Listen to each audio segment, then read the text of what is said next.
Perjalanan pendidikan di Indonesia. T1.4 Demonstrasi kontekstual. Oleh saya Elsa Milenia Febrianti dengan NIM 240405714 PBG Gelombang 2 Pendidikan Bahasa Inggris Mata Kuliah Filosofi Pendidikan Indonesia. Pada pembahasan kali ini kita akan membahas tentang 1. Konsep dan gagasan pendidikan oleh Ki Hajar Dewantara. 2. Pendidikan di Indonesia era sebelum kemerdekaan. 3. Pendidikan di Indonesia era setelah kemerdekaan. 4. Perjalanan kurikulum di Indonesia. Dan yang kelima adalah tantangan pendidikan di masa kini. Konsep dan gagasan pendidikan oleh Ki Hajar Dewantara. Sebelumnya, marilah kita mengenal dulu Bapak Ki Hajar Dewantara. Ki Hajar Dewantara adalah sosok penting dalam sejarah pendidikan Indonesia. Lahir dengan nama Raden Mas Suwardi Suryoningrat, beliau adalah seorang bangsawan Jawa, aktivis, jurnalis, dan pelopor pendidikan. Dikenal sebagai Bapak Pendidikan Indonesia, Ki Hajar Dewantara mendirikan Taman Siswa, sebuah lembaga pendidikan yang berfokus pada pengembangan karakter dan kecerdasan anak bangsa. Beliau memiliki pandangan yang kuat tentang pentingnya pendidikan bagi semua lapisan masyarakat tanpa memandang latar belakang sosial atau ekonomi. Semangat nasionalismenya yang tinggi tercermin dalam perjuangannya untuk memajukan pendidikan di Indonesia. Ki Hajar Dewantara memandang pendidikan sebagai proses holistik yang bertujuan untuk mengembangkan seluruh potensi anak. Pendidikan bukan hanya sekedar menghafalkan materi, tetapi lebih kepada pembentukan karakter, kemampuan berpikir kritis, dan keterampilan hidup yang relevan dengan kehidupan nyata. Pendidikan di Indonesia era sebelum kemerdekaan. Pendidikan di Indonesia sebelum kemerdekaan mengalami beberapa fase perkembangan, dipengaruhi oleh berbagai faktor seperti budaya, agama, dan kolonialisme. 1. Masa Hindu-Buddha. Pada saat ini, pendidikan bersifat informal dengan guru-guru yang datang ke rumah murid atau murid yang datang ke rumah guru. Dan fokus pada pendidikan adalah agama dan kasta. Yang kedua adalah masa Islam. Pada masa ini, pendidikan Islam berkembang pesat dengan pesantren.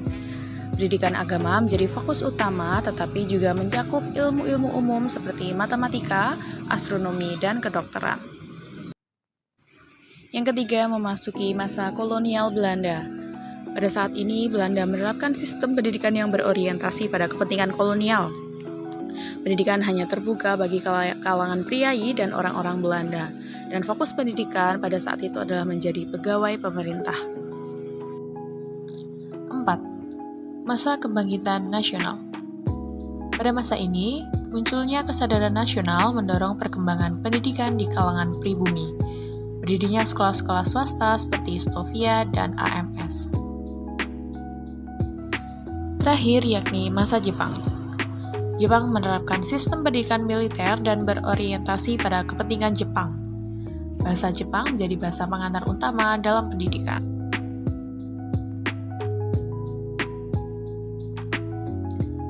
Dapat kita simpulkan bahwa secara umum, pendidikan di Indonesia sebelum kemerdekaan itu terbatas. Hanya sebagian kecil masyarakat yang memiliki akses pendidikan. Berorientasi pada kepentingan kolonial. Maksudnya, pendidikan seringkali digunakan untuk memperkuat kekuasaan kolonial. Terakhir, bersifat elitis. Pendidikan hanya terbuka bagi kalangan tertentu. Kita beralih pada pendidikan di Indonesia era setelah kemerdekaan. Pendidikan di Indonesia pasca kemerdekaan mengalami perkembangan yang signifikan, meskipun masih menghadapi berbagai tantangan. 1. Era Orde Lama, tahun 1945 sampai 1966. Dalam masa ini, dibentuknya sistem pendidikan nasional, yakni pemerintah Indonesia membentuk sistem pendidikan nasional yang terstruktur dengan jenjang pendidikan dasar, menengah, dan tinggi. Lalu, peningkatan akses pendidikan. pemerintah berusaha meningkatkan akses pendidikan bagi masyarakat luas, terutama melalui pembangunan sekolah-sekolah baru.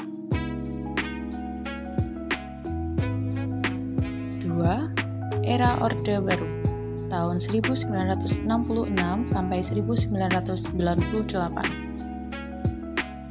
Pada masa ini dilakukan penguatan sistem pendidikan dengan cara pemerintah Orde Baru melakukan reformasi pendidikan untuk meningkatkan kualitas dan relevansi pendidikan. Lalu adanya peningkatan jumlah sekolah, dan pendidikan di era ini juga dipengaruhi oleh ideologi politik pemerintah, terutama pada masa awal Orde Baru. Ketiga, era reformasi tahun 1998 sampai sekarang. Dalam masa ini terjadi desentralisasi pendidikan. Pemerintah melakukan desentralisasi pendidikan untuk memberikan otonomi kepada daerah dalam pengelolaan pendidikan. Yang kedua, pemerintah meningkatkan mutu pendidikan. Pemerintah berusaha meningkatkan mutu pendidikan melalui berbagai program, seperti kurikulum berbasis kompetensi dan peningkatan kualitas guru. Dan selanjutnya adalah pemerintah meningkatkan akses pendidikan. Pemerintah terus berupaya meningkatkan akses pendidikan bagi masyarakat, terutama di daerah-daerah terpencil. Apabila ditarik kesimpulan, secara umum, pendidikan di Indonesia pasca kemerdekaan telah mengalami perkembangan yang positif, meskipun masih terdapat berbagai tantangan seperti kualitas pendidikan. Kualitas pendidikan masih bervariasi, terutama di daerah-daerah terpencil. Akses pendidikan. Masih terdapat kesenjangan akses pendidikan antara daerah perkotaan dan pedesaan. Relevansi pendidikan. Pendidikan belum sepenuhnya relevan dengan kebutuhan dunia kerja dan perkembangan teknologi.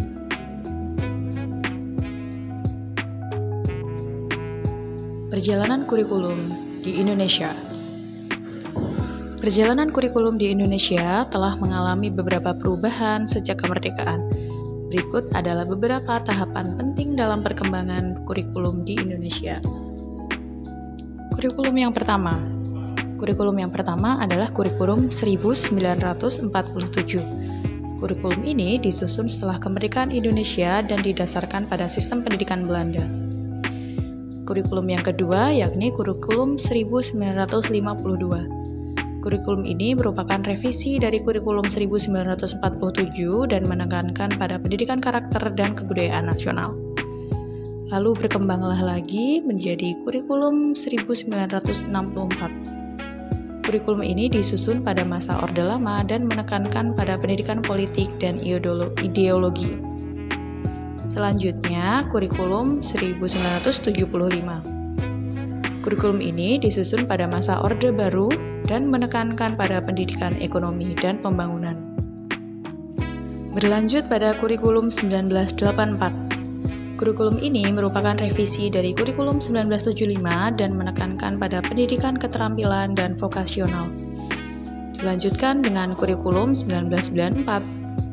Kurikulum ini merupakan revisi dari kurikulum 1984 dan menekankan pada pendidikan berbasis kompetensi. Masuk pada tahun 2000, muncullah kurikulum 2004. Kurikulum ini merupakan revisi dari kurikulum 1994 dan menekankan pada pendidikan karakter dan nilai-nilai agama.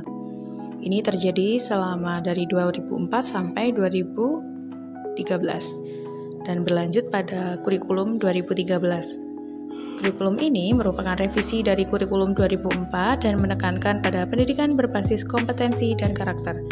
Kurikulum ini juga memperkenalkan mata pelajaran baru seperti pendidikan kewarganegaraan dan pendidikan Pancasila.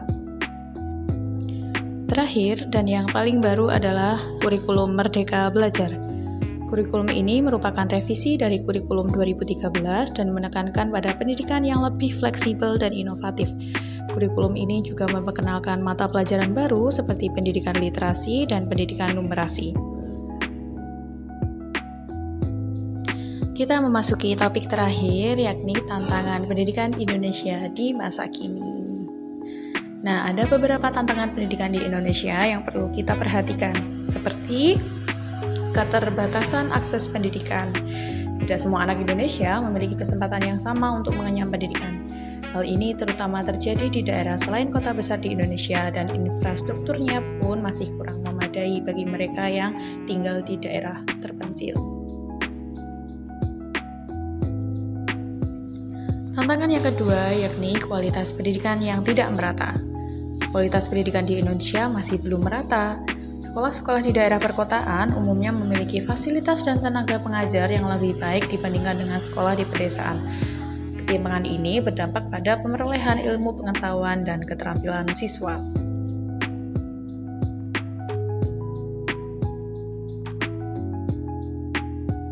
Dan tantangan yang terakhir adalah kesejahteraan guru yang belum optimal. Para guru merupakan pilar penting dalam dunia pendidikan. Namun, kesejahteraan guru di Indonesia, terutama di daerah terpencil, masih belum optimal. Hal ini dapat berdampak pada motivasi dan kualitas pengajaran guru.